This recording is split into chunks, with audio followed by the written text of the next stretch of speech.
Hi, Model Chili here. So I've made a start on Bandai's 172 Y-Wing kit, which came out last year. As you can see, I've started to assemble some of the cockpit pieces and the sort of the forward area. So you can see here what it will look like when it's finished.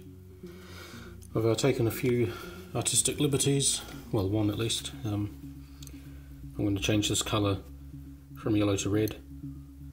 So instead of being gold squadron, it'll be red squadron.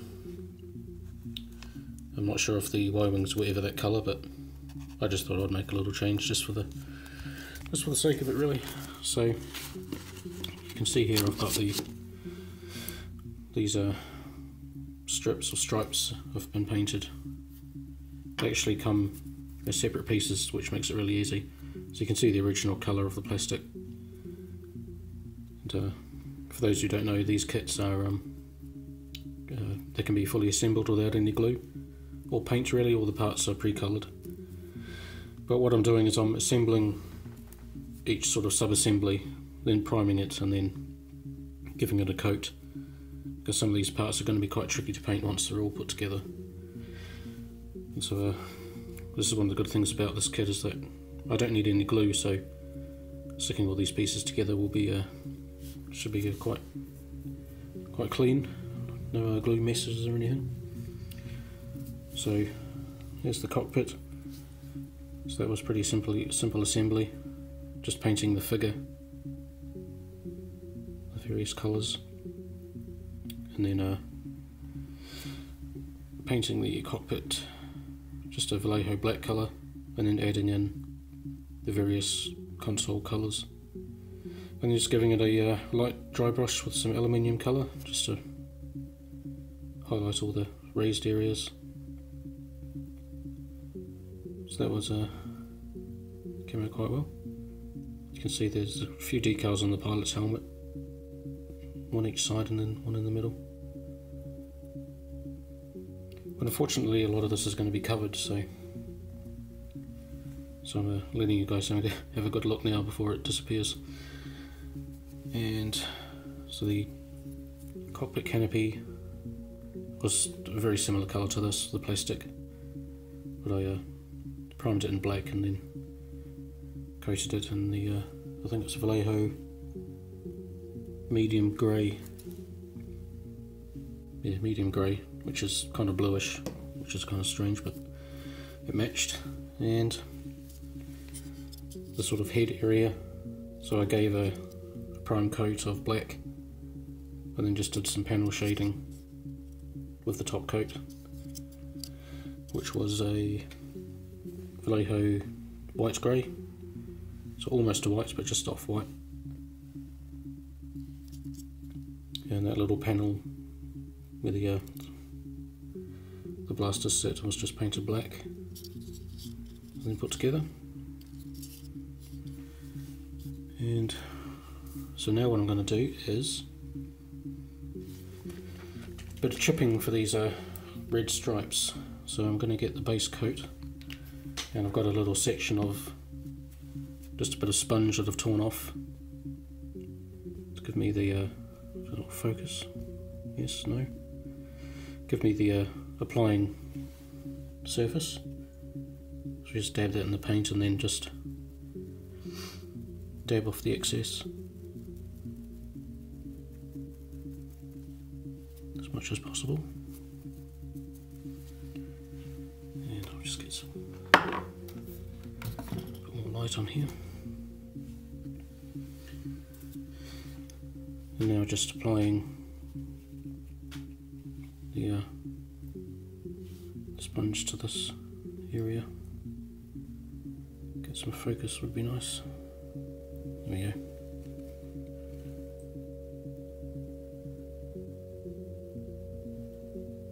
So this will be slightly easier to chip now before it is stuck into place. I just want to start off light just to see how it's going to look before I go too heavy.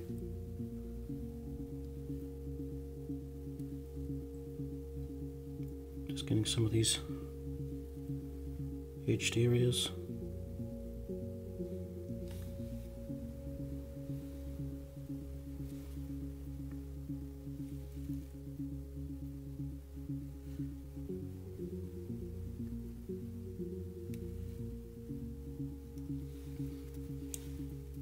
just try a different surface with that sponge, just to get a bit more variation in the shape.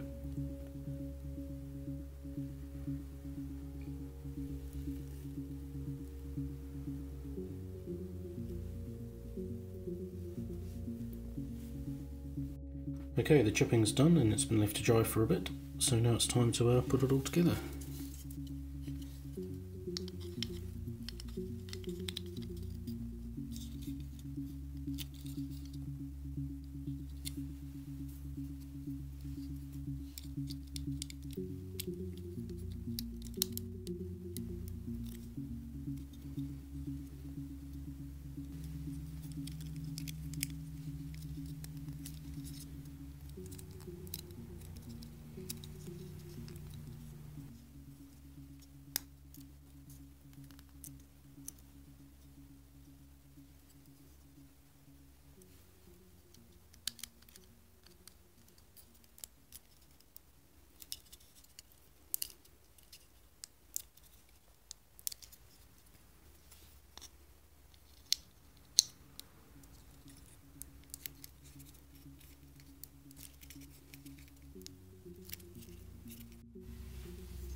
Right, so that's the body and engines put together. It probably took me a night and a half to put all these pipes and tubes all across the pylons there, and all down the body, both on the top and below. Nothing's actually glued, so what I'm going to do is, now that I've given it the primer colour, I'm going to give it a base coat of black and then take the engines apart and then paint some of these engine parts just so it's easier, so I don't have to mask anything, and then put it all back together. So I'll start applying the base coat of black. Now the reason I'm doing this is so once it's coated in black, when I apply the top coat of light grey, any little parts that I don't quite get with the top coat will be black, so it'll add to the shading effect, and I won't have to apply so much wash to bring out all the detail and the depth.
Okay, so as you can see, I've done the inside of the front of the engine cowlings, and I just thought I'd show them here because, like of the cockpit, once these caps go on, they're sort of locked down by these struts that go to the back of the engine, so you're not going to be able to pull these, to remove these caps often once everything's put together, so this is probably the only time I'll get to appreciate the inside of the engine there. But that was just done with a bit of just coated in Vallejo gun grey, and then little bits of copper, and then just given a black wash, and then just dry brushed with aluminium. Pretty simple paint job, but comes out quite effective, I think. So now it's time to start chipping the base coat of the Y-wing. So I've got a new piece of sponge, and I've just got a bit of dark grey on the end there, so let's get some lighting. So I'll start showing that the sort of the base colour, the base metal of the ship is starting to show through.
Okay, so I'm just about ready to wrap this project up.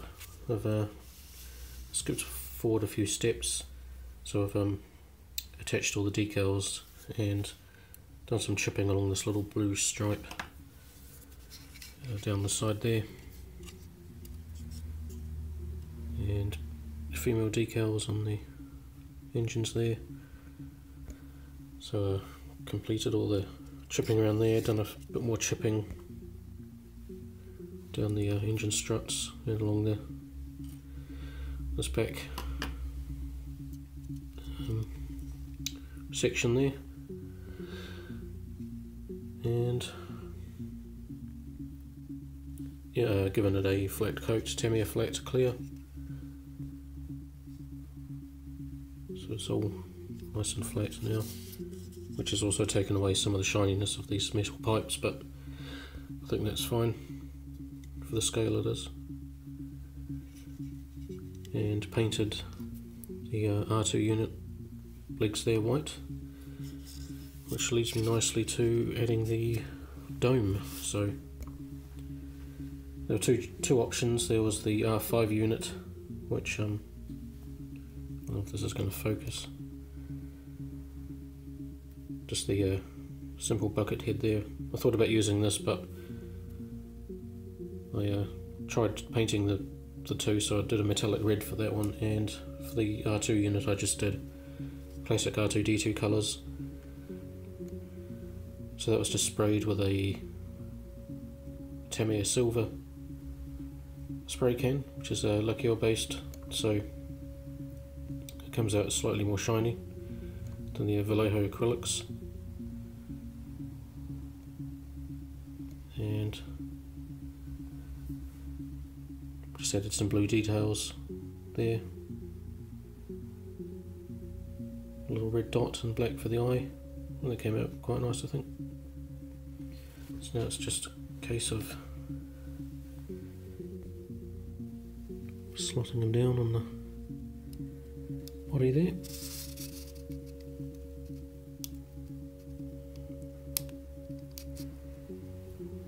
I've decided to put this on after the flat coat because I don't want to remove the shininess. There he goes, slots in there nicely. So that's the R2 unit done, and it's totally not R2-D2, I swear. So yeah, so that's that done. And yeah, so that's taken me just, well, pretty much exactly a week actually. I think I started this last Monday, and it's Monday evening here, New Zealand time, so yeah, working on it pretty much every night since then. So a pretty basic kit to build. It was a lot of fun painting and chipping up. As I said before, you can really beat these things up, especially the rebel ships. Make them look really weathered and warm. Since I added quite a lot of chipping, I decided not to do the any battle damage, like laser marks or anything. I think chipping's probably enough for this for the small surface area. So I can just assume it's just had a lot of bombing runs, and not really been in much combat, ship-to-ship combat. Yeah, so again, that's another awesome Bandai kit. It's probably the probably one of the most enjoyable models I've built recently, to be honest. The TIE fighters are a lot of fun, but this was even more fun. I mean, just the way it fit together, the amount of detail that you get, and the depth of the detail. It just comes out looking really impressive. And you know, I won't pretend I'm a master model maker, but even with my sort of limited experience and abilities, I think I've managed to make this look half decent. So, but of course, you know, your opinions may differ, but feel free to let me know in the comments what you think, any feedback or questions, and I'll only be too happy to answer. And of course, if you have any comments or feedback about the actual video itself, the editing, the content, the music, whether I talk too much or not enough, just please let me know in the comments. I'm always interested to know how these videos are being received. I'm trying to sort of change them up. You may have noticed I'm not really sticking to a particular format. I'm just sort of still trying to find my way through the format that I want to stick with. So, and yeah, if you guys let me know what you like and what you don't like, that'll be really helpful. So again, just leave a comment and I look forward to reading them. So yeah, so thanks for watching, and until next time, take care.